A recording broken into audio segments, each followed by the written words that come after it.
Today, we will show you how to pair your Reactor Autopilot Remote Control to your compatible MFD. You will need to have your Reactor Autopilot Remote, 2 AA batteries, and your compatible MFD. First, make sure the device has 2 new AA batteries.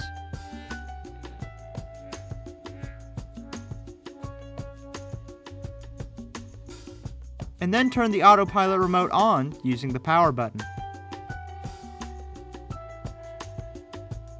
On your MFD, starting from the home screen, select Settings.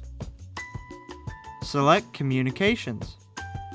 Then Wireless Devices, Wireless Remotes, Autopilot Remotes, Enable, and New Connection. On the Autopilot remote, press the Menu button. Navigate to Pair with MFD and press the right arrow to confirm.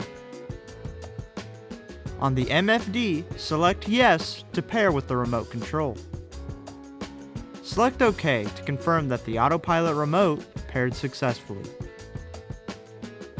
And that's it. For more help, please visit support.garmin.com.